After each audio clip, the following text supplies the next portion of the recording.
আসসালামু আলাইকুম। আবারও নতুন একটি ভিডিও নিয়ে চলে আসলাম। দেখুন আজকে রান্না করব এটা কাতলা মাছ দিয়ে ধুন্দুল সবজিটা দিয়ে আলু দিয়ে ঝোল করব। তো দেখতে থাকুন।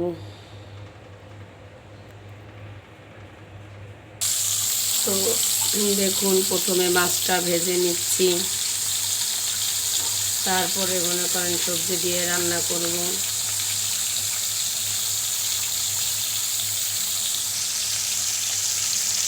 তো দেখুন মাছগুলো আমার এক পাশ হয়ে গেছে, এখন অন্য পিস উল্টানো হলো। উল্টানো হয়নি, দিয়েছি। মাছ হয়ে গেলেই মশলা দিয়ে কষিয়ে তারপরে তরকারিটা রান্না করব। তো দেখতে থাকুন। তো দেখুন আবার মাছ ভাজা শেষ, এখন আমি সবজিটা বসাবো। তো দেখতে থাকুন আমি কিভাবে কি করি। আমি তাহেরা আমার ফ্যামিলির জন্য যেভাবে রান্না করি তাই আপনাদের সাথে শেয়ার করছি।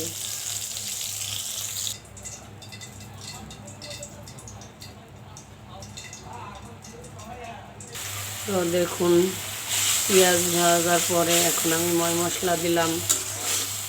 মশলার ভিতরে পরিমাণ মতো জিরা বাটা, পরিমাণ মতো আদা বাটা, হলুদ, মরিচের গুঁড়া,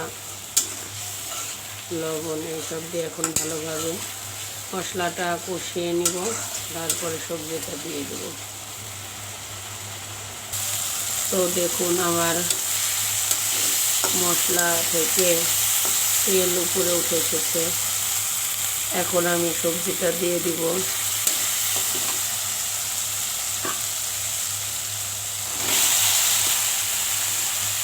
তো দেখুন সবজিটা দিয়ে দিলাম, এখন আমি ভালোভাবে নাড়াচাড়া করব।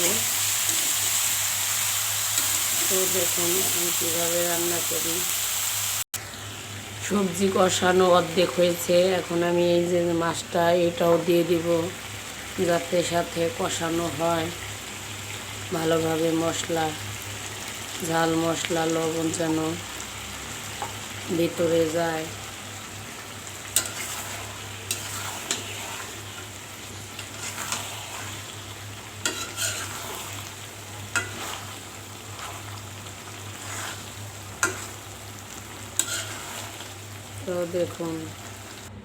তো দেখুন আমার কাতলা মাছ দিয়ে সবজি দিয়ে রান্না করা শেষ।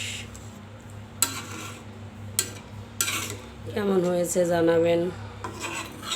চ্যানেলটি দয়া করে সাবস্ক্রাইব করবেন, সবাই পাশে থাকবেন। আবারও নিয়ে আসবো অন্য কোনো রান্নার ভিডিও। তো ভালো থাকবেন। আল্লাহ হাফেজ।